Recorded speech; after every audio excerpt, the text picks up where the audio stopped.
रुतबा मेरे सर को तेरे संविधान से मिला है, हालांकि यह सम्मान भी मुझे तेरे संविधान से मिला है। रुतबा मेरे सर को तेरे संविधान से मिला है, हालांकि यह सम्मान भी मुझे तेरे संविधान से मिला है। औरों को जो मिला है वो उनके मुकद्दर से मिला है, औरों को जो मिला है वो उनके नसीब से मिला है, लेकिन मेरा मुकद्दर भी मेरा नसीब भी तेरे संविधान से मिला है, तेरे संविधान से मिला है।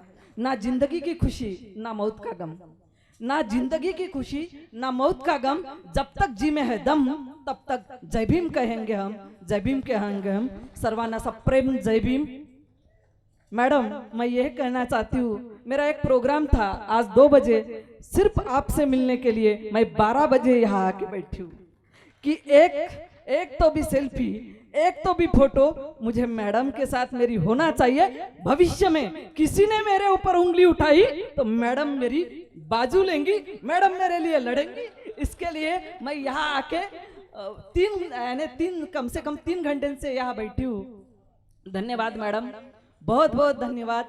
और ये जो पानी का मौसम है वो मौसम को देखते हुए मैं आपका जो स्पीच है उसको सुनने के लिए लोग बेकरार है, मैं अपना समय न गवाते हुए आपको मेरा समय देती हूँ। धन्यवाद मैडम, आपकी मुलाकात हो गई, ये मेरे लिए बहुत बड़ी बात है। आप जैसी हस्ती जो निर्भया की आवाज, लेडीजों की आवाज हमेशा दबाई जाती है, वो बोल नहीं पाती, और जब भी लेडीजों के ऊपर कुछ हो जाता है, यहाँ तक कोई एक व्यक्ति ने बोला था कि वो अकेली क्यों गई, इतने रात को अकेली क्यों गई। कोई बोल रहे थे उसने दादा क्यों नहीं बोली, कोई बोलते थे कपड़े ऐसे पहने थे। अरे समाज के ठेकेदारों, औरतों के ऊपर उंगलियां उठाने से पहले अपने घर में भी बहन बेटियां है, ये भी सोचो। ये समाज के जो ठेकेदार है, महिलाओं के ऊपर उंगलियां उठाते हैं, पहले खुद के गिरेबान में झांकना चाहिए।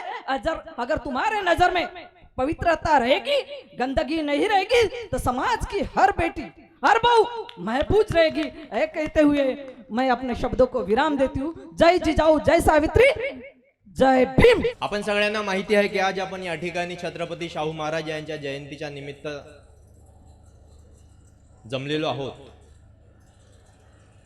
कोई भी कार्यक्रम जब हम आयोजित करते हैं, किसी कार्यक्रम में हम शिरकत करते हैं, कोई सामाजिक कार्यक्रम हम जब आप लेते हैं, तो उसके पीछे एक उद्देश्य होता है कि समाज में जो समाज सुधारक होके गए हैं, उनके जो सामाजिक विचार थे, समाज के अच्छाई के लिए, समाज के भलाई के लिए जिन्होंने वो जो विचार दिए थे, वो विचार हम तक पहुंच सके। हमें रोज 2 टाइम का खाना तो जरूरी है, लेकिन जिंदगी में, समाज में अगर आगे बढ़ना है तो हमें बौद्धिक खाने की भी जरूरत है। और वो बौद्धिक खाना अगर कहीं से मिलता है तो ऐसे प्रकार के सामाजिक कार्यक्रमों से मिलता है। या जगामध्ये जे काही समाज सुधारक होऊन गेले, छत्रपती शाहू महाराज असतील, महात्मा फुले असतील, डॉक्टर बाबासाहेब आंबेडकर असतील, या सगळ्यांना महत्वाचा जोडणारा एक दुवा असेल तो म्हणजे शिक्षण। जोपर्यंत एखाद्या व्यक्तीला शिक्षण भेटणार नाही तोपर्यंत त्याचा व्यक्तिगत विकास होणार नाही आणि समाजाचा विकास होणार नहीं। जब मैं समाज के बारे में बोलता हूं तो मैं किसी व्यक्ति विशेष, जाति विशेष या धर्म विशेष के बारे में बात नहीं करता। मैं बात करता हूं मानवी समाज की, इंसानियत की। जब मैं समाज बोलता हूं तो समाज में इस मंच पे बैठा हुआ हर वो व्यक्ति आता है, मैं आता हूं, और इस समाज के हर पायदान पे खड़ा हुआ वो इंसान आता है। या समाजातला सगळ्यात शेवटच्या पायरीवर जो मनुष्य आहे तो या समाजाचा भाग असतो, आणि या समाजाच्या पायरीवर ही समाज के पायदान से अगर उसे ऊपर जाना है तो उसके लिए सिर्फ एक ही रास्ता है, वो है शिक्षा का। या मंचावर बसलेले जे सगळे सन्मान्य अतिथीगण असतील, मी असेल, हे सगळे या ठिकाणी पोहोचू शकलेले आहे, याचं एकमेव कारण म्हणजे शिक्षण। बाबासाहेबांनंतरच्या ज्या 2 पिढ्या होऊन गेल्या त्यांचे हे कार्य होतं, त्याच्यामुळे आज मी या ठिकाणी उपस्थित आहे। माझ्या पिढीमध्ये माझ्या पिढ्यांनी मोलमजुरीचे कामं केलेले आहेत। माझ्या वडिलांनी शिक्षक घेतलं, त्याच्यामुळे मी शिक्षण घेऊ शकलो। हा एक प्रवास आहे. जर तुमच्या परिवारामध्ये तुमचे लहान मुलं असतील, तुमचे युवा तरुण मुलं असतील, त्यांना जोपर्यंत शिक्षण भेटणार नाही आणि ते शिक्षण घेऊ शकणार नाही तोपर्यंत त्यांचा विकास होऊ शकणार नाही. डॉक्टर बाबासाहेब आंबेडकरांनी म्हटलं होतं की शिक्षण हे वाघिणीचे दूध आहे, जो तो प्राशन करेल तो गुरगुरल्याशिवाय राहणार नाही. डॉक्टर बाबासाहेब आंबेडकरांच्या शब्दामध्ये एक ताकद आहे, ती ताकद आपण सगळ्यांनी ओळखली पाहिजे. पुढच्या वीकमध्ये आपल्याकडे शाळा सुरू होत आहेत. कोरोनाच्या 2 वर्षामध्ये शिक्षणाचं फार मोठ्या प्रमाणामध्ये नुकसान झालेलं आहे. तुमच्या आजूबाजूला सगळ्यांकडे शिकणारे मुलं, शाळा कॉलेजमध्ये जाणारे मुलं असतील. आपल्या हे सगळ्यांची जबाबदारी आहे की या समाजातला प्रत्येक मुलगा, प्रत्येक विद्यार्थी हा शाळेपर्यंत पोहोचला पाहिजे. आपण आपल्या स्तरावर त्याला मदत केली पाहिजे. विशेषतः मी महिलांना आवाहन करू शकतो आणि मी सांगू इच्छितो की तुमच्या घरामध्ये असणारे तुमचे मुलं मुली या सगळ्या शाळेपर्यंत कशा पोहोचतील आणि त्यांना जास्तीत जास्त चांगल्या प्रकारे शिक्षण कसं पोहोचेल याची आपल्या सगळ्यांनी आपण काळजी घेतली पाहिजे. आपण समाजामध्ये बघतो की जे शिक्षण घेऊन उच्च शिक्षित झालेले आहे त्यांचा बौद्धिक विकास तर झाला, त्याच्यासोबत आर्थिक विकास सुद्धा झाला, हे लक्षात घ्या. एखादे विद्यार्थी जेव्हा शिक्षण घेतो, मोठ्या पदावर जातो, अधिकारी पदावर जातो, मोठा बिजनेसमैन बनतो, तो सिर्फ उसी का विकास नहीं होता है, उसके साथ में उसके परिवार का विकास होता है, उसके साथ में वो जिस समाज में रह रहा होता है उस समाज का विकास होता है. म्हणून मी आपल्या सगळ्यांना सांगू इच्छितो की जास्तीत जास्त आपण आपल्या पालकांना, आपल्या पाल्यांना, आपल्या नातेवाईकांच्या मुलांना आणि आपल्या समाजातील कोणताही असा विद्यार्थी ज्याच्यापर्यंत शिक्षण पोहोचू शकत नाही आहे त्याला आपण मोटिवेट केलं पाहिजे आणि तो शाळेपर्यंत कसा पोहोचेल हे आपण बघितलं पाहिजे. मी बऱ्याचदा बघतो की समाज में एक कंप्लेंट होती है कि भाई शिक्षा के लिए मेरे पास में पैसा नहीं है, मैं मेरे बच्चे को अच्छे स्कूल में पढ़ा नहीं सकता. लेकिन मैं आपको सबको बता देना चाहता हूं की शिक्षणाला पैसा लागत नाही. शिक्षणाला आवश्यक असते तर इच्छाशक्ती. आणि या जगामध्ये जर कोणतं उदाहरण असेल तर हे डॉक्टर बाबासाहेब आंबेडकर. जर तुमची इच्छाशक्ती असेल तर तुम्हाला मदत करणारे 100 हात उभे होतात. आणि या समाजामधून जो शिकून गेलेला मनुष्य आहे, अधिकारी पदावर पोहोचलेला आहे, हे लोक आपल्याला मदत करतात. राजर्षी शाहू महाराजांचे जे राज्यकारभार होता त्याच्यामध्ये त्यांचं एक महत्वाचे हे होतं की शासन आणि प्रशासन हे लोकांसाठी असलं पाहिजे, लोकाभिमुख असलं पाहिजे. ज्या प्रकारे लोक प्रशासनापर्यंत जातात तो त्याच प्रकारे प्रशासनाने सुद्धा लोकांपर्यंत गेलं पाहिजे. आणि आजच्या या कार्यक्रमातून मी सांगू इच्छितो की माझ्या माध्यमातून गोंदिया जिल्ह्याचा शिक्षण विभाग नेहमी तुमच्या पाठीशी राहील. आज हम इस औचित्य पे यही सोचना चाहिए कि छत्रपति शाहूजी महाराज का संघर्ष क्या था. ओके, हमको कुछ पैमाने में पता है, मगर छत्रपति शाहूजी महाराज के संघर्ष को आज के दौर पे इसको लीड करने का काम, इसकी जवाबदारी किस पे है? तो हमारी है. तो कितने पैमाने में हम कर पा रहे हैं, क्या सक्सेस है या अनसक्सेस है, इस दृष्टिकोण से आज इस अवसर पे हमने सोचना चाहिए. तो मैं कुछ नहीं, शिक्षण विभाग में काम करता हूँ, तो मेरे को एक जो पढ़ता हूँ थोड़ा बहुत, तो मेरे को ये समझ में आ रहा है कि राजर्षि शाहूजी महाराज ने 1917 में मोफत व सक्तीचा शिक्षणाचा कायदा केला होता. 1917 को किया था.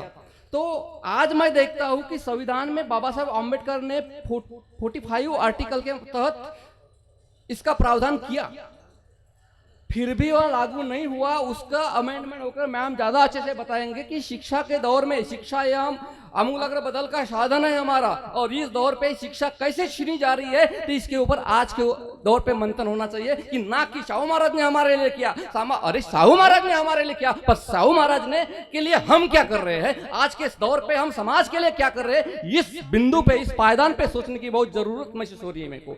आज जो नया एजुकेशन एक्ट बना है 2009 को बना है, वो कब बनना चाहिए था? 1951 में बन जाना चाहिए था। क्यों नहीं बना? तो यहाँ संघर्ष या अंग्रेजों के खिलाफ, मुगलों के खिलाफ संघर्ष नजर नहीं आता। तो मनुवाद एवं मानवतावाद का जो संघर्ष है, यह संघर्ष लड़ने में हम कहीं तो भी आज भी वो सक्षम नहीं बने हैं। इसलिए हमारे शिक्षा की विरोधी नीतियां इस देश में बनती जा रही है। इवन आज जो ड्राफ्ट बना है वो उसके ऊपर एक किताब भी लिखी गई है। माननीय ये जो अनिल सतगोपाल साहब है, जो शिक्षण तज्ञ है, इन्होंने लिखा है कि इस ड्राफ्ट को हम लोग बोलते हैं कि हाँ हमारे लिए तो मुफ्त एवं शक्ति के शिक्षण का कायदा बन गया है, मगर वो बोल रहे कि इस कायदे को उन्होंने नाम दिया, एक बुक लिखी है कि ये शिक्षा छीनने वाला कायदा है। और नए दौर पे, आज के दौर पे जो एक एजुकेशन जो नया ड्राफ्ट बना है 2019-20 का, तो इस पे आज जो साहू महाराज का जन्मदिवस हम सामाजिक न्याय के संकल्पना के तौर पे रबो रहे हैं, मगर यहाँ पे कहीं भी सामाजिक न्याय आपको नए ड्राफ्ट में नहीं दिखेगा। तो यहाँ लड़ने की जरूरत है। मैं कभी भी ये नहीं सोचता कि इन्होंने हमारे वो हमारे आइकॉन है। आज बच्चों को पढ़ाते समय में बच्चों को अगर उनको आइकॉन पूछे तो कोई फिल्म इंडस्ट्री के हीरोइन का नाम लेती है हमारी लड़कियां, वो क्यों ना सावित्रीबाई फुले की नाम लेती। और आज के दौर में आज एक महिला शक्ति की, उभरती महिला शक्ति की जो लड़ाई लड़ रही है हमारी सुमा समृद्धि मैम, कायदेशीर रूप से और एवं सामाजिक एवं राजकीय रूप से भी वो लड़ते हमको नजर आ रहे हैं। तो ये हमारे आज के नए युवाओं के आइकॉन क्यों नहीं बनना चाहिए, इस दिशा में भी सोच, क्योंकि हमारे आइकॉन बदलने की जरूरत है। हम हमारे आइकॉन, हमारे मॉडल नहीं बदलेंगे। हमको जो हमारे ऊपर जिन मनुवादी विचारधारा के तहत धर्म संगठनों के माध्यम, उनके धार्मिक संगठनों के, राजकीय संगठनों के, सामाजिक संगठनों के मार्फत हमारी पहचान खत्म करके अपनी पहचान को, हमारी पहचान बताकर जो हमारे युवा पीढ़ी को गुमराह करने वाला एजुकेशन दे रहे हैं कि या उस तरह का यहाँ जो सिस्टम रबवा रहे हैं, तो इससे अवेयर रहकर हमारे समाज को अवेयर करने के कार्यक्रम इस दौर पे होना चाहिए। साथियों, मेरा नाम स्वयं अंबेडकर, दिल्ली के अंदर माननीय एडवोकेट साहिबा के ऑफिस में मैं उनका कलीग हूँ, उनकी जूनियरशिप में काम करता हूँ। लगातार समाज के अंदर हम लोग जाते रहते हैं, समाज की स्थिति को देखकर चिंतित हैं। लगातार जीवन में जितने भी अभी तक के अनुभव हैं, तो सबसे बुरा दौर आज़ादी के बाद अगर कभी आया था तो वो अभी हाल फिलहाल हम लोगों का चल रहा है। इसके पीछे के कारण क्या हैं, कुछ विशेष जो कारण है उसको यहाँ डिस्कस करेंगे।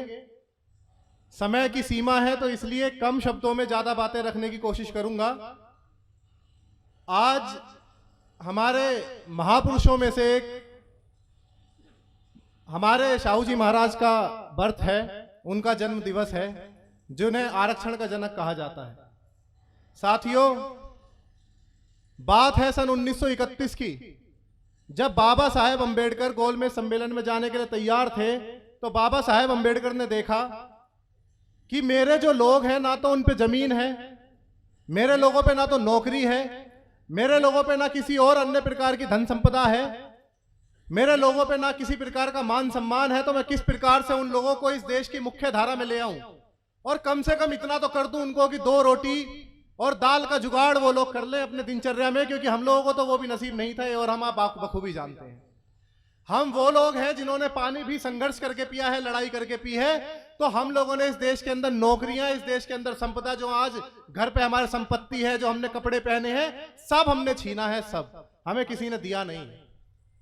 ये तथाकथित विद्वान जो आज हमारे इस हक को, जिसे बाबा साहेब डॉक्टर भीमराव अंबेडकर जी आरक्षण के रूप में दे गए, तो जो तथाकथित भिखमंगे इसे भीख बताते हैं, तो वो चिढ़ते, वो किलसते हैं हम लोगों की तरक्की देख के, वो किलसते हैं हमारे हंसते हुए चेहरों को देख के, वो किलसते हैं हमारे बच्चों को जो डॉक्टर, इंजीनियर, जज, वकील बन रहे हैं आज की डेट में, वो किलसते हैं माननीय एडवोकेट साहिबा को देख के कि कैसे 7 साल के अंदर 4 लोगों को इतिहास बना दिया, फांसी पर चढ़वा दिया, जो हत्यारे थे, और जिसके सामने ऑक्सफोर्ड से, कैलिफोर्निया से, लंदन से बड़े बड़े जो लॉ स्कूल है वहां से पढ़ के मैम के सामने अधिवक्ता आए थे, सबको उड़ा दिया, तथाकथित विद्वानों की मेरिट को उड़ा दिया और उनको चारों को फांसी पर टंगवा दिया। तो वो लोग इस चीज से किलसते हैं।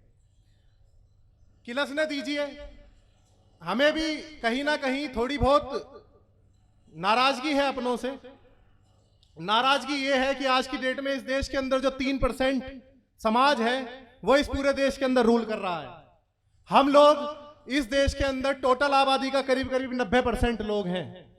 बावजूद इसके वो कॉरपोरेट वर्ल्ड में जाकर के हमारे देश की जो राजनीति है उसको इस प्रकार से मैनिपुलेट कर पाने में कामयाब हो पाया है कि आज हमारे ही लोग उनके वहां जाकर दरी बिछाकर भी खुश हैं, और अगर हम छाती से छाती लगाकर गले मिला रहे हैं तो वो वहां पर नहीं आ रहे हैं। साथियों, कहीं ना कहीं हम लोगों की गलती।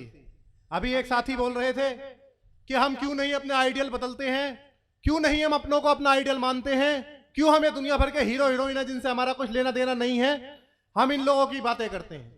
तो मुझे लगता है बिल्कुल हमारे सर बिल्कुल बहुत सही बात बोल करके गए हैं। और आज हमारे जो युवा वर्ग के, मेरी बहुत सारी माताएं बहनें बैठी हैं, मेरे बहुत सारे छोटे भाई बैठे हैं यहाँ पर, मुझे दिख रहा है जो युवा वर्ग है इस सभा में बहुत अच्छी तादाद में है। तो कहीं ना कहीं जब आज हम लोग इस बात को मन से बोल रहे हैं, जब वो देख रहा है कि अपने ही वर्ग की बेटी में इतनी ताकत है कि वो अपना दिमाग लगाकर किस प्रकार से 4 लोगों को फांसी पर चढ़वाया जा सकता है, तो जब वो देख रहे हैं तो उनके आइडियल बदल रहे होंगे। साथियों, वो जब देख रहे हैं कि इसी वर्ग की बेटी बहन कुमारी मायावती जी जब जाकर 4-4 बार शासन सत्ता संभाल सकती हैं और बड़े बड़े बदमाशों को उनके घर के अंदर घुसा सकती हैं, मर्डर, उनके जो एनकाउंटर हैं, जिन्होंने उत्पाद मचा रखा था समाज के अंदर, उन्हें एनकाउंटर करवा सकती हैं, तो हम लोगों की ताकत कम नहीं है। और ये तो वो समाज है जिसकी बेटियां इस समाज के पुरुषों से हमेशा ज्यादा आगे करके काम करती आई हैं। चाहे हमारी माता सावित्रीबाई फूले हो, हमारी माँ फातिमा शेख हो, चाहे हमारी झलकारी बाई माता हो, हमारी तमाम माताएं हैं जिन्होंने समाज के अंदर समय समय पर बहुत बड़े बड़े योगदान दिए और ट्रेंड सेट किया इस समाज के अंदर कि नारी की आवाज को कैसे बुलंद किया जाता है, वो इस बहुजन समाज की बेटियों ने समय समय पर बताया है। साथियों, जिसको फॉलो करके सर्व समाज की महिलाएं भी आगे आई हैं और उन्होंने भी अपने अपने स्थिति, अपने अपने एरिया में कार्य किया है। तो मैं उस चीज पर ज्यादा नहीं जाऊंगा, क्योंकि आज हम लोगों का ये जो सामाजिक प्रोग्राम है, आरक्षण के जनक शाहू जी महाराज के लिए हम अपना वंदन करते हैं, करते आए हैं। और मुझे लगता है कि इस 1931 का जो गोलमेज सम्मेलन था, जहां से मैंने बात शुरू करी थी, अब इस बात को जरूरी है करना। तो साथियों, सन 1931 के अंदर जब बाबा साहेब अंबेडकर सोच रहे थे कि कैसे इन लोगों को इस गरीबी से, इस दयनीय जीवन से बाहर निकाल लें, तो बाबा साहेब अंबेडकर ने सेपरेट सेटलमेंट और सेपरेट इलेक्टोरेट दोनों की व्यवस्था के लिए कहा था। साथियों, चूंकि इस देश के अंदर 1909 में सेपरेट इलेक्टोरेट सिखों को मिल चुका था, 1919 में मुस्लिमों को मिल चुका था, तो 1931 में जब बाबा साहेब अंबेडकर ने बोला कि भाई तुम लोग हम लोगों से बहुत भेदभाव करते हो और तुम हम लोगों के हाथ का दिया पानी तक नहीं पीते, बल्कि पानी पीना तो दूर की बात है, तुम्हारे गांव के अंदर जो कुएं हैं हम उनसे ही पानी नहीं पी सकते, तो हम लोगों को सेपरेट सेटलमेंट दी जाए और सेपरेट इलेक्टोरेट दिया जाए। तो तथाकथित एक इस देश के राष्ट्रपिता थोप दिए गए हैं, हम इनको नहीं मानते हैं, सीधा सीधा कोई भी नहीं मानता। और ऑफिशियली इस बात को कह देने में कोई बुराई नहीं है कि कोई राष्ट्रपिता नहीं है इस देश का, हमारे महात्मा राष्ट्रपिता ज्योतिबा फूले हैं केवल, हम किसी और को देश का राष्ट्रपिता नहीं मानते। अगर कोई व्यक्ति इस बात का विरोध करता है तो सबूत दिखाए कि किस आर्टिकल के तहत, संविधान में किस ब्यौरे के तहत, किस एक्ट के तहत आपने राष्ट्रपिता इस देश को बना करके थोप दिया है। कौन बोल रहा है भाई? जब बहुजन आबादी है इस देश की, जो 90% टोटल पॉपुलेशन है, वो केवल एक व्यक्ति को राष्ट्रपिता मानती है और हमारे राष्ट्रपिता हैं महात्मा ज्योतिबा फूले। तो उस तथाकथित कांग्रेसी राष्ट्रपिता ने हम लोगों का पूर्ण रूप से विरोध किया, और विरोध करने का यह हुआ कि बाबा साहेब अंबेडकर भी सोच रहे थे, बाबा साहेब अंबेडकर का भी 2 धारी तलवार था, आप जानते दिमाग, तो वो एक तरफ से तो काटते थे, पीछे की साइड से बताते नहीं थे कि मैं यहां से काटूंगा। तो बाबा साहब ने कहा कि भैया ऐसा है, मेरे लोग बेचारे गरीब हैं, इनको सेपरेट इलेक्टोरेट दे दो और रिजर्वेशन तो चाहिए चाहिए। तो बाबा साहब को पता था कि कहीं ना कहीं ये मेरा विरोध करेगा, और ऐसा ही हुआ। पूरी कांग्रेस एक तरफा इनके विरोध में आ गई। हमारे लोगों को अगर सेपरेट इलेक्टोरेट मिल जाता तो मुझे लगता है आज जिस स्थिति में हम लोग ये चीज अपने हक हकूक की बातें लेकर के यहाँ पहुंच पाए हैं, तो यहां पर दुगनी तरक्की हम लोगों के पास आज की डेट में होती। लेकिन कोई नहीं, बाबा साहेब अंबेडकर 2 धारी तलवार थे, उनके दिमाग जो चलता था वो बहुत अलग तरीके से सोचते थे। तो बाबा साहब ने हमें रिजर्वेशन पॉलिसी लागू करवा दी। जब रिजर्वेशन पॉलिसी लागू करवाई हम लोगों के लिए, तो बाबा साहब ने कहा कि इस देश के अंदर जो अछूत है, जिसे 5वें वर्ण में कहा जाता है, अतिशूद्र कहा जाता है, उसको तो मैं अभी हाल फिलहाल इसको रिजर्वेशन दिलवा देता हूं। लेकिन इस देश के अंदर एक और वर्ग है, शूद्र वर्ग जिसे कहते हैं, जो 4थे वर्ण में आता है, जिसे सेवक वर्ण कहा गया है। जिसे सछूत कहा गया है। हमें अछूत कहा गया है तो ओबीसी को सछूत कहा गया था कि भाई हम इनको छू सकते हैं, इनसे प्यार से बोल सकते हैं, लेकिन इनको कभी इनके हक अधिकार नहीं देंगे, क्योंकि अगर उनके हक अधिकार दे दिए तो खेतों में निकलना पड़ेगा गोरी गोरी कलाइयों को मेहनत करने के लिए, खेतों में निकलना पड़ेगा बड़े बड़े जमींदारों के लड़कों को मेहनत करने के लिए, किसी को पानी भरना पड़ेगा, किसी को मेहनत करनी पड़ेगी, किसी को ट्रैक्टर चलाना पड़ेगा। तो इसलिए जो सछूत वर्ग था, जो सछूत वर्ग था, जिसे ओबीसी वर्ग कहते हैं, तो मेहनत का कार्य हम और हमारे ओबीसी भाई कर रहे हैं। सभी को पता है इस देश में जो बहुजन आबादी है, एससी एसटी ओबीसी, वही मेहनत का कार्य करती है। पानी भरने के कार्य से लेकर बड़ी बड़ी फैक्ट्रियां चलाने का कार्य को इस देश के अंदर, तमाम जो खेती का कार्य है इस देश के अंदर, तमाम जो सर्विस सेक्टर का कार्य है, हमारे लोग हैं उसके अंदर। तो बाबा साहब ने कहा कि भाई ऐसा है, ये जो वर्ग है ना, इसके लिए मैं आर्टिकल पहले ही बना करके जा रहा हूं। और बाबा साहेब अंबेडकर ने ओबीसी रिजर्वेशन के लिए इस्तीफा दिया था। ये 90% लोगों को आज तक ये बात पता नहीं है। इस देश के अंदर जो बाबा साहब ने इस्तीफा दिया था वो हिंदू कोड बिल, इस देश की तमाम महिलाओं के लिए और इस देश के ओबीसी वर्ग को रिजर्वेशन देने के लिए वो इस्तीफा बाबा साहेब अंबेडकर ने दिया था। और चूंकि नेहरू जी की ये साजिश थी कि कैसे करके 50 सीट, बाबा साहब तो 51% सीटों की बात करते थे, लेकिन आर्टिकल 340 पहले बाबा साहब ने दिया, आर्टिकल 341 एससी के लिए दिया, आर्टिकल 340 ओबीसी के लिए दिया और आर्टिकल 342 एसटी के लिए दिया। तो बाबा साहेब अंबेडकर सोच रहे थे, और बाबा साहेब अंबेडकर ने गुरु किसे माना? आप और मैं बखूबी जानते हैं, हमारे राष्ट्रपिता महात्मा ज्योतिबा फूले जी को गुरु माना।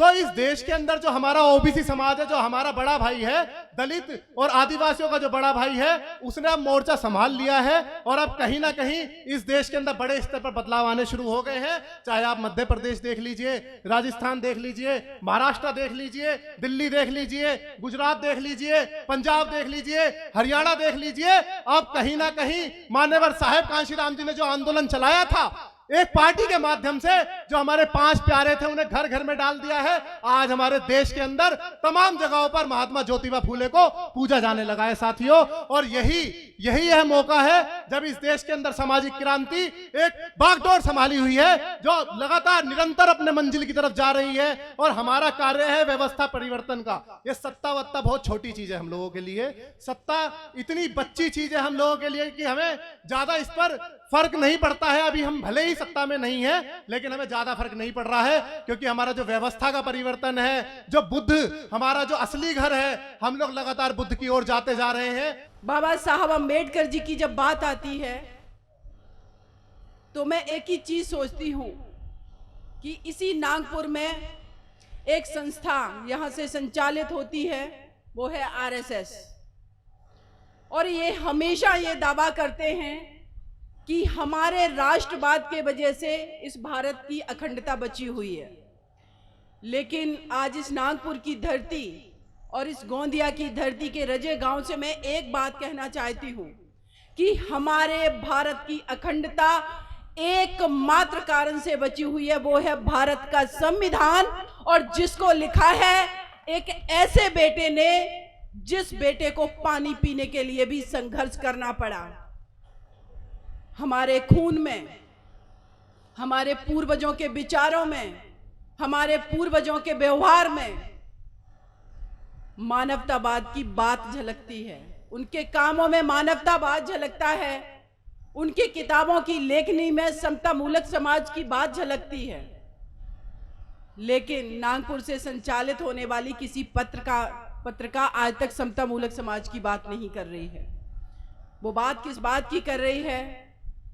उस बात की बात कर रही है, राष्ट्रवाद की बात कर रही है। और उस राष्ट्रवाद में इस देश की बहुसंख्यक आबादी, जो कि बहुजनों की आबादी है, जो कि दलित, शोषित, पीड़ित, वंचित, माइनॉरिटी, महिलाओं की आबादी है, उनके हक अधिकार की बात नहीं है।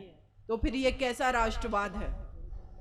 क्या इस देश की एक बहुत बड़ी आबादी जो कि बहुसंख्यकों की है, इनका विकास किए, इनको बेसिक एजुकेशन दिए, इनको जागरूक किए बिना, इनको मुख्य धारा में जोड़े बिना क्या कोई भी राष्ट्र कभी तरक्की कर सकता है?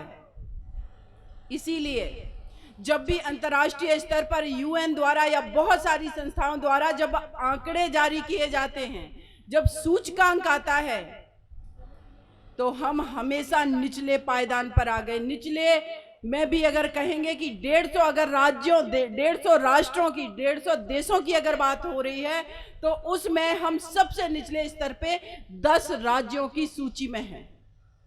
आखिर क्यों? एक तरफ हम दिखा रहे हैं कि भारत विश्व गुरु बनने की कगार में है, फिर हम गरीबी में 150वीं रैंक पर क्यों हैं? आखिर कोई तो हमारे देश के अंदर भूखा सो रहा है। शिक्षा के सूचकांक में हम इतने पीछे क्यों हैं? इसका मतलब है हमने किसी को तो शिक्षा से वंचित रखा है। स्वतंत्रता के नाम पर अगर प्रेस की स्वतंत्रता की बात करें, इसका मतलब है कि हमने मीडिया को, प्रेस को कठपुतली बना दिया है। शासन सत्ता का इसका मतलब है कोई तो ऐसा है जो कठपुतली बना हुआ है, अपने हक अधिकार की बात नहीं कर पा रहा है। क्या इन सारी चीजों पर बात किए बिना कोई भी राष्ट्र तरक्की कर सकता है? हमारे बाबा साहब ने 1950 में संविधान लिख करके इस देश को समर्पित कर दिया।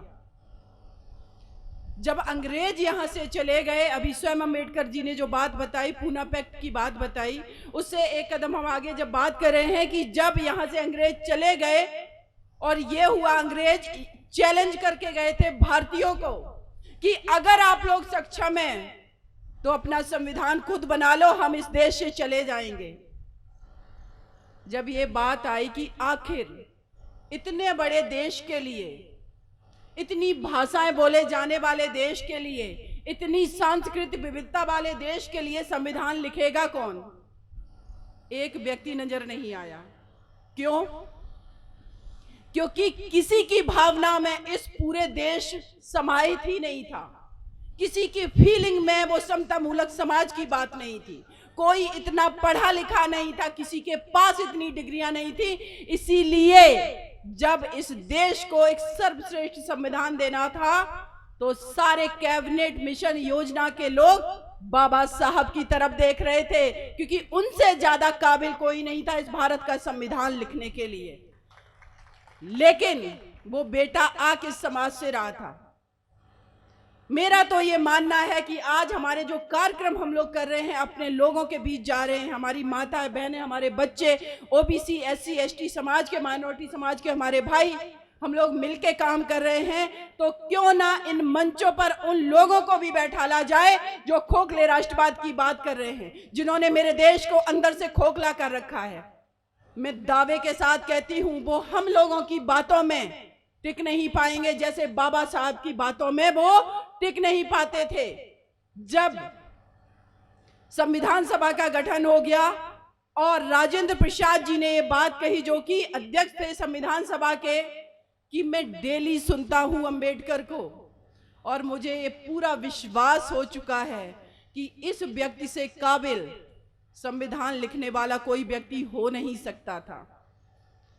अगर इस समाज में, अगर इस बहुजन समाज के बच्चों में, अगर इस ओबीसी, एससी, एसटी, माइनॉरिटीज के बच्चों में इतनी ही काबिलियत है कि वो एक इतने डेमोक्रेटिक कंट्री में एक इतना स्ट्रांग संविधान दे सकते हैं कि जो 75 साल से हमारे देश में अखंडता को बरकरार रखे हैं, तो फिर इन बच्चों के पेट पर लात क्यों मारी जाती? इनको नौकरियां क्यों नहीं दी जाती? इनके हक अधिकार की बात कौन करेगा? मैं कहती हूं कि जब हमारा देश आजाद हो गया और यहां से अंग्रेज चले गए, पंजाब में एक जगह है जलियांवाला बाग हत्याकांड, हम सभी को पता है।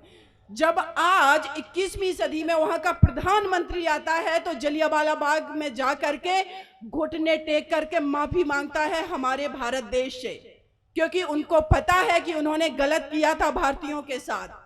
तो जिन लोगों ने हमारे लोगों के साथ डिस्क्रिमिनेशन किया, भेदभाव किया, इनको अभी तक क्यों शर्म नहीं आती है और निरंतर ये षड्यंत्र रचते जा रहे हैं? इनको माफी मांगनी चाहिए। आप 3% आबादी को सशक्त करके 3% आबादी या 10% आबादी देश के 90% संसाधनों पर कब्जा करके आपको लगता है कि आप देश को मजबूत कर रहे हैं? सच में मेरे देश को अंदर से आप कमजोर कर रहे हैं। बहुजन समाज में एक से एक काबिल बच्चे हैं, एक से एक काबिल बेटियां हैं। माता सावित्रीबाई फुले, आखिर जब पढ़ते हैं हम लोग कि आखिर उस 3% आबादी में कोई महिला ऐसी क्यों नहीं निकली जो इस देश की हर महिला के लिए एक स्कूल बना देती, क्योंकि आपके चरित्र में समानता की बात नहीं है, क्योंकि आपके चरित्र में मानवतावाद नहीं, आप भेदभावकारी सोच के साथ पैदा हुए हैं। और जब बहुजन समाज की बात आती है, इसीलिए मैं कहती हूं कि आगे आने वाला भविष्य इस देश का बहुजन आबादी डिसाइड करेगी। हम आपके साथ भेदभाव नहीं करेंगे, लेकिन जो हमारे बच्चों का हक अधिकार है उसको हम छीनने नहीं देंगे। ये लड़ाई हमें सबको एकजुट होकर के मिलकर के लड़ने की जरूरत है। एक अकेला व्यक्ति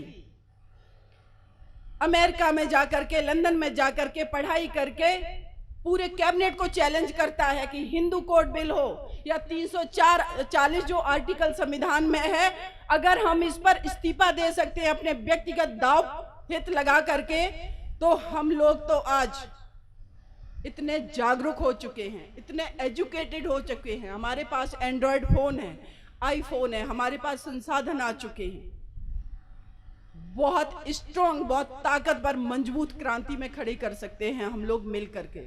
और ये क्रांति मैं सैल्यूट करती हूं नागपुर के लोगों को कि पॉलिटिकल रूप से भले ही हम पावर में नहीं आ पा रहे, लेकिन सामाजिक आंदोलन के रूप में आप लोग बहुत स्ट्रॉन्ग तरीके से लड़ रहे हैं। इसीलिए मैं आप लोगों को सैल्यूट करती हूं। आज आवश्यकता है, मैं बहुत सारी बातें तो नहीं करूंगी, यहां बैठा मेरा हर भाई, हर माताएं बहनें बहुत जागरूक हो चुकी हैं। उनको पता है बाबा साहब ने क्या कहा, उनको पता है महात्मा ज्योतिबा फुले जी ने क्या कहा, उनको पता है माता सावित्रीबाई फुले ने क्या कहा, लेकिन हम उसको ग्राउंड पर इंप्लीमेंट कैसे करें, लागू कैसे करें, उसके लिए मानवर साहब कांसीराम जी कहते थे, जब समाज के हित की बात आए तो अपने व्यक्तिगत हित को त्याग देना। ये हमारी पहली, तभी हम यूनाइट होंगे ना। हमें विखंडित खंडित कर कौन रहा है? जो 3% लोग हैं वो सत्ता में किसके वजह से आ रहे? हमारे बिखराव के वजह से आ रहे, हमारी यूनिटी जो डिस्ट्रॉय की गई है उसके वजह से आ रहे। आखिर अगर हम 90% हैं तो फिर हम क्यों सत्ता से वंचित हैं? आज मैं एक मंच से बात कह रही हूं कि हमारा सामाजिक और सांस्कृतिक आंदोलन आज मजबूत हो चुका है और निरंतर मजबूत होता ही जा रहा है। वो दिन भी दूर नहीं है जब हमारे देश में इस बहुजन समाज से प्रधानमंत्री बैठेगा जाकर के। हालांकि दिखावे के लिए वर्तमान एनडीए सरकार ने माननीय द्रौपदी मुर्मू मैम को राष्ट्रपति पद का उम्मीदवार बनाया है। संविधान हम लोगों ने पढ़ा है, हम लोगों को बखूबी ये बात पता है कि देश के राष्ट्रपति के पास कितनी पावर है। एक्चुअल में पावर जो है वो कैबिनेट के पास है। कैबिनेट की सलाह पर देश का राष्ट्रपति काम करता है। और जब हमारे देश के राष्ट्रपति अब्दुल कलाम जी ने कैबिनेट की बात को इनकार कर दिया था लाभ के पद को लेकर के, तो उनकी आलोचना शुरू हो गई और ये कहा गया महाभियोग लगा करके आपको पद से हटा देंगे। देश का प्रथम नागरिक कहा जाता है राष्ट्रपति को, उसको कोई पद से क्यों हटाएगा? लेकिन ये सच है क्योंकि राष्ट्रपति का पद एक्चुअल में जो रूलिंग गवर्नमेंट होती है उसकी कैबिनेट की रिकमेंडेशंस पे काम करता है। इसीलिए इस पद में वो ताकत नहीं होती है, सिर्फ ये सम्मान के लिए पद होता है। और जहां ताकत है वो है प्रधानमंत्री का पद और उनकी कैबिनेट। तो हमारा टारगेट जो है वो प्रधानमंत्री का पद, वो संसद और वो कैबिनेट होनी चाहिए, जहां से जो पॉलिसी आज वहां पर बैठे लोग बना रहे हैं। आप लोगों को पता होगा SC/ST एक्ट जो कि 1989 में बना, जिससे इस देश के अंदर जो SC समाज के लोग हैं उनके खिलाफ जो छुआछूत का भाव होता था, उन सब को खत्म कैसे किया जाए और ये कम कैसे हुए, एक बहुत स्ट्रॉन्ग कानून बनाया गया। लेकिन वही माननीय सर्वोच्च न्यायालय जहां मैं वकालत करती हूं, उसके जजेस ने इंटरप्रिटेशन की, निर्वचन किया और निर्वचन करके उसको कर दिया कमजोर। और जब वो कमजोर हुआ तो हम लोग सड़कों पर उतरे, अपनी ताकत दिखाई, वो पार्लियामेंट ने दोबारा से उसको स्ट्रॉन्ग बना दिया। ये हमारी ताकत है। इसीलिए मानवर साहब कहते थे कि अगर आप मुझे पार्लियामेंट में नहीं बोलने देंगे तो हम रोड पर जा करके बोलेंगे, लेकिन हम बोलेंगे जरूर, क्योंकि ये आंदोलन जागरूकता का आंदोलन है। अपने बच्चों, जो आने वाला हमारा भविष्य, हमारी पीढ़ी है, उनकी सुरक्षा, उनकी एजुकेशन, उनके डेवलपमेंट का आंदोलन है। ये आंदोलन कभी खत्म नहीं होना चाहिए। तो मेरा ये मानना है कि जिस दिन उस पार्लियामेंट में जाकर के हम लोग बैठेंगे, ये बहुजन आबादी बैठेगी, और बहुजन आबादी भी बहुजनों की पार्टी के माध्यम से पहुंचना बहुत जरूरी है, क्योंकि अभी भी एनडीए सरकार में एससी समुदाय से करीब 50 उत्तर प्रदेश में विधायक बने हैं। नो डाउट समाज का रिप्रेजेंटेशन हुआ है, लेकिन वो मूक दर्शक हैं, वो बोल नहीं सकते, अपने लोगों की आवाज नहीं उठा सकते।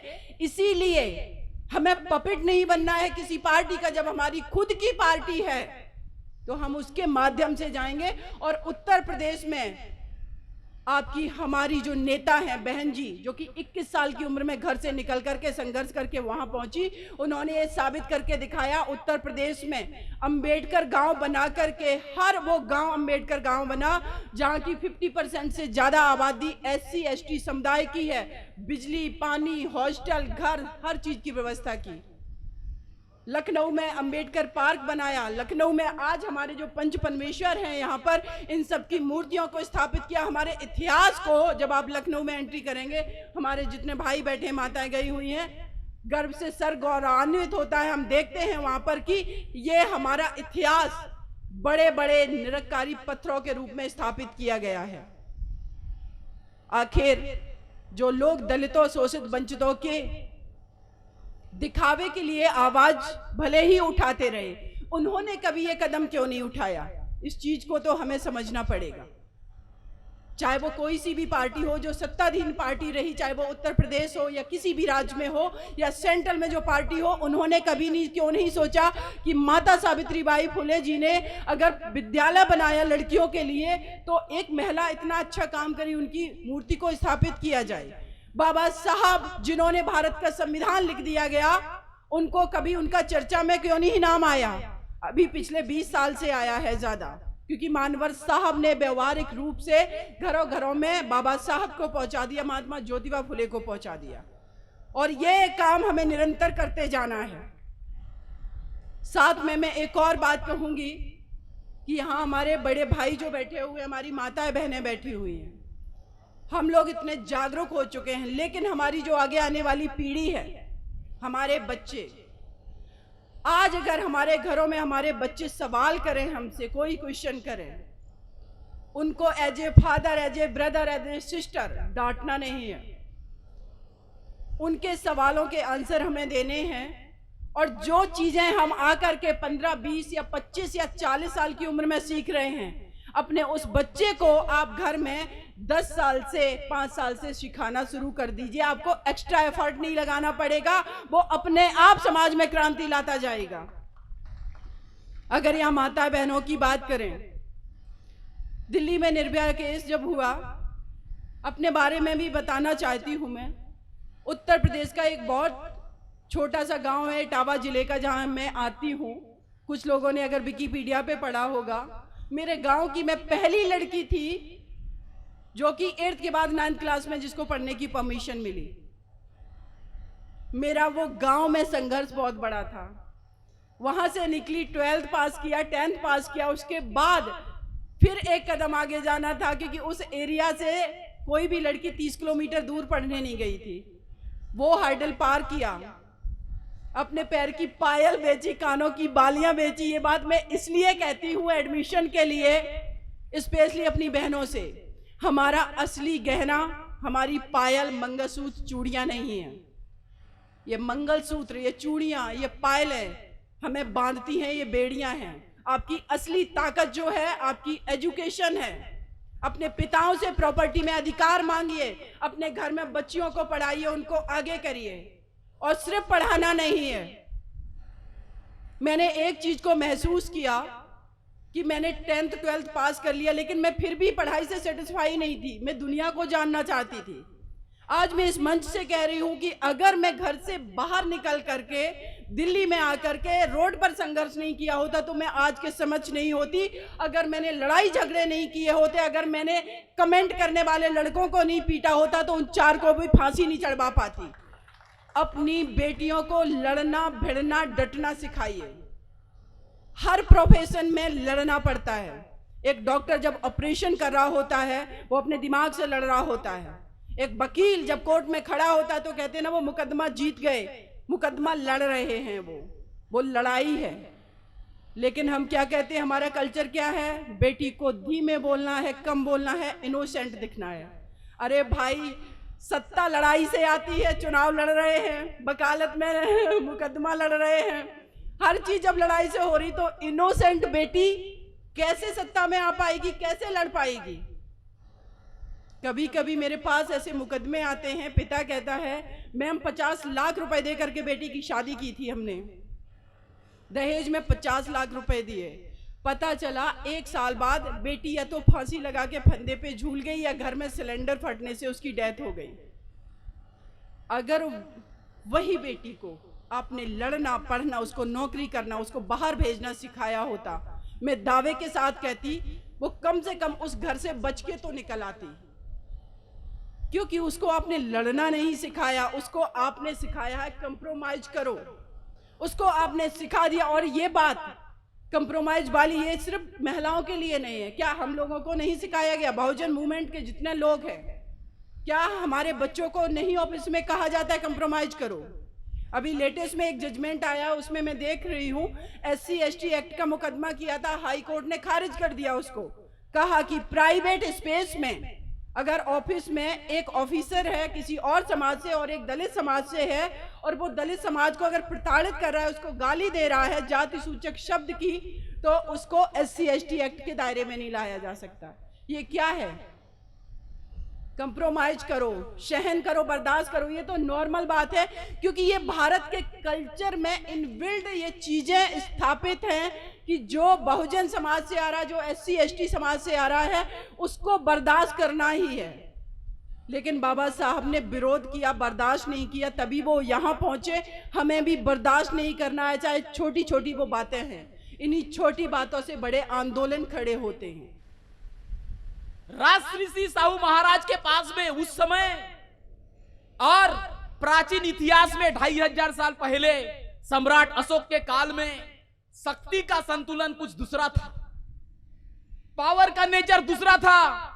उस वक्त लोकतांत्रिक पद्धति नहीं थी, ठीक है, आप मुझे बताइए, नहीं थी, राजशाही थी। लेकिन इतिहास गवाह है कि सम्राट अशोक और राजऋषि साहू महाराज के काल में राजशाही होने के बावजूद भी लोकशाही का काम हुआ। That is the power of your commitment, that is the power of your internal strength. आपका पर्पज क्या है? पॉलिटिकल पावर आ गया तो उसका उपयोग अपने लिए ही कुर्सी बसाने के लिए हो रहा है या लोगों के कल्याण के लिए हो रहा है, यह दिशा तय करता है किसी देश की और किसी समाज की। पावर का उपयोग किस लिए हो रहा है, शक्ति का उपयोग किस लिए हो रहा है, राजनीतिक शक्ति के उपयोग किस लिए हो रहा है, इस बात के ऊपर उस समाज की दिशा और दशा निर्भर होती है। अगर जो हुक्मरान बन रहे हैं लोकतांत्रिक मूल्यों के आधार पर लोकतंत्र की प्रक्रिया को फॉलो करते हुए, लेकिन अगर उस पावर का उपयोग लोकशाही के कल्याणकारी राज्य को स्थापित करने के लिए नहीं हो रहा है, तो ऐसी स्थिति में हम में कुछ न कुछ नियत में खोट। इस चीज को हमको समझना पड़ेगा और इसीलिए हमारे महापुरुषों की जो बातें हैं उसको याद रखते हुए हमको आगे बढ़ना पड़ेगा। मैं और एक जो चीज है जो आप लोगों की इस माध्यम से बताना चाहता हूं दोस्तों, राजश्री साहू महाराज ने जो कल्याणकारी राज्य की, इसको समझने की कोशिश कीजिए। This is very important. जो लोक कल्याणकारी योजनाएं जो बनाई, hostels, education, 50% reservation in employment, जो भी बिल्कुल ये जिनके पास में कुछ रहने के लिए नहीं है, वो आपको पता होगा मैडम कि साहू महाराज के काल में हॉस्टलों की इतनी कतार दी गई थी कि वह किस नाम से जाना जाता था? The mother of hostels, the mother of hostels. And do you remember, and for you people, आप लोगों के लिए मैं एक जो यहां पर रखना चाहता हूं, जो आपको बताना बहुत जरूरी है, इसके माध्यम से मैं आप लोगों के सामने रखना चाहता हूं। आप अगर यहां पर यह पुस्तक होगी, आपके पास में तमाम पुस्तकें होगी, लेकिन मैं आप लोगों को बताना चाहता हूं कि उससे कितना हमको सीखने की जरूरत है, और किस तरीके से साहू महाराज ने उस समय भी आज के लिए जो रिलेवेंट जो आइडियाज है वो दिए हुए थे। मैं आप लोगों के सामने एक लिस्ट जो आप साहू महाराज ने जो हॉस्टल बनाई, उस लिस्ट को, ये जो बुक है यहां पर आपको मिलेगी, दूसरी पुस्तक में भी मिलेगी। यहां पर ये पुस्तक थी, इसलिए मैं just I was going through it, मैं इसको जा रहा था, पढ़ रहा था। इस पुस्तक में जितने भी हॉस्टल्स राजश्री साहू महाराज ने अपने आदेश के अनुसार बनाए, उस लिस्ट में उनके नाम पढ़िए। कितनी रेडिकल और कितनी प्रेरणादायी चीज। हर समाज के लिए हॉस्टल, हर समाज के लिए, Christians, Parsis, Brahmins, OBCs, depress classes, every.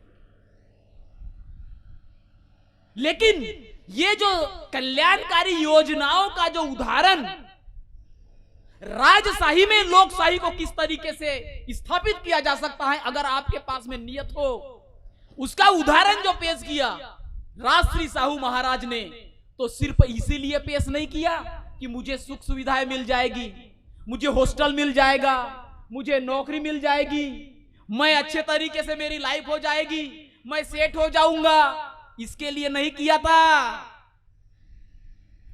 उन्होंने जो वेलफेयर मेजर्स किए थे वो इसीलिए किए थे कि जब ये लोग इस योजनाओं का लाभ लेंगे, इस योजनाओं के माध्यम से सशक्त बनेंगे, तो सशक्त ऐसे बनेंगे कि वो अन्याय के खिलाफ में अपनी आवाज बुलंद कर सके, इसलिए किए थे। और उसके कारण ही राजनीतिक लोकतंत्र उसके आधार पे ही मजबूत बन सकता है, और अन्य नहीं। जो हुक्मरान क्लास है वो देखती है कि ये जो हमेशा से गवर्न क्लास जिसके ऊपर शासन हुआ है, वो जो क्लास एजुकेशन के आधार पे आगे बढ़ रहा है, तो कुछ इस तरीके से कुछ प्रयास करो जिसके कारण इनकी जो नींव है वो हिले। और इसीलिए वो इस तरीके से प्रयास करते हैं। इस चीज को हमको समझना चाहिए साथियों। तो अगर हम एजुकेशन ले रहे हैं तो हमारी एजुकेशन में मुखरता चाहिए, उसमें इस तरीके की सेंसिटिविटी चाहिए कि अगर कुछ चीजें गलत हो रही हैं तो उसके खिलाफ में बोले, जो मैडम ने उदाहरण प्रस्तुत किया एजुकेशन। और इसीलिए आप लोगों को इस पटल के माध्यम से ये मैं बताना चाहता हूं कि आज हम सब लोगों को सही में गहराई से सोचने की जरूरत है, आपसी कोऑर्डिनेशन बढ़ाने की जरूरत है। हमसे कई गलतियां हो गई होगी, कई प्रकार की गलतियां होती हैं, लेकिन गलतियों से जब तक हम सीखते नहीं और वही गलतियां करेंगे। मैं आपको बताना चाहता हूं एक चीज जो अति महत्वपूर्ण चीज है। हम कई अलग अलग संगठन बनाते हैं, मुझे भी लगता है कि मैं एक संगठन बनाऊं और उसका मैं नेता बन जाऊं, उसका मैं अध्यक्ष बन जाऊं। लेकिन यह भी याद रखिए कि उस अध्यक्ष बन जाने से, उस ऑर्गेनाइजेशन से और समाज और आंदोलन को अगर प्रॉब्लम होता है तो उससे अच्छा है कि वो ऑर्गेनाइजेशन खड़ा ही ना करा जाए। नहीं करना है अगर हम इस तरीके की चीज होती है तो। और इसीलिए जाते जाते मैं आप सब लोगों से यह आप लोगों से गुजारिश करूंगा कि इस तरफ आप ध्यान दें। आगे आने वाले समय के प्रति संवेदनशील रहिए। आगे आने वाली जनरेशंस के लिए हम क्या आज कर सकते हैं उसके प्रति संवेदनशील रहिए। खासकर माताएं बहनें इतनी तादाद में यहाँ आई हुई है। मैं आप सब लोगों से और मैडम की इस उपस्थिति में ये बताना चाहता हूं कि सजग रहिए कि मीडिया आपको क्या दे रहा है, सजग रहिए कि टीवी आपको क्या दिखा रहा है, सजग रहिए कि व्हाट्सएप पे कोई भी आने वाला मैसेज उसको अनस्क्रूटनाइज मत होने दीजिए, उसकी परीक्षा लीजिए। और इस तरीके के जो कार्यक्रम हो रहे हैं, कैडर हो रहे हैं, संभाषण हो रहे हैं, ये भी हमारे लिए एक मीडिया है। हमारा जो नैरेटिव है समता मूलक समाज का, उसके लिए आप मुझे बताइए, हो सकत है कि नहीं हो सकत है? हो सकत है कि नहीं हो सकत है? आप सब लोगों को पता है कि ये जो क्वेश्चन है वो कहां जाके तीर मार रहा है। आप सब लोगों को पता है, लेकिन यह भी ध्यान में रखना है कि हो सकत के लिए बहुत सी ऐसी प्रक्रियाओं से गुजरना पड़ता है जिसमें भी हमको देखना पड़ता है कि वो हो सकत है। और यही नहीं, यकीन कीजिए इस चीज को कि कई बार आपको इस तरीके की स्टेप्स भी देखने को मिलेगी, इस तरीके की आपको प्रक्रिया देखने को मिलेगी कि जहां हो सकत है वहां लोग बोलते हैं कि नहीं है कराई चच नहीं। जहां हो सकत है वहां लोग बोलते हैं कि ये करना ही नहीं है। तो इससे साबित होता है कि हम में सही में वो मनसा है या नहीं। अरे हम अच्छे वकील बन सकते हैं क्या? नहीं हो सकत है कि नहीं हो सकत। अच्छे डॉक्टर जो मानवता की सेवा करे, अच्छे इंजीनियर्स, अच्छे प्रोफेसर्स, अच्छे पॉलिटिशियंस, अच्छे एक्सपर्ट्स, अच्छे साइंटिस्ट जो मानवता की सेवा करे, समाज की सेवा करे, ये हो सकत है कि नहीं हो सकत है?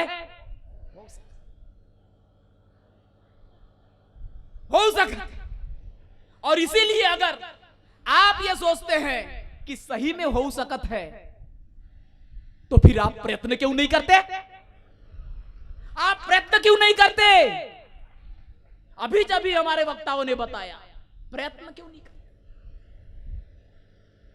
अगर हम में है वो जज्बा है कि हां हो सकत है, लेकिन असच हो सकत है क्या? असच हो सकत, उसके लिए आपको कोशिश करनी पड़ेगी, हर दिन कोशिश करनी पड़ेगी। मुझे भी अभी याद है कि जब मैं एग्जाम की तैयारी करता था, आप सब लोगों ने एग्जाम की तैयारी की, मैडम ने भी बड़ी एग्जाम की तैयारी।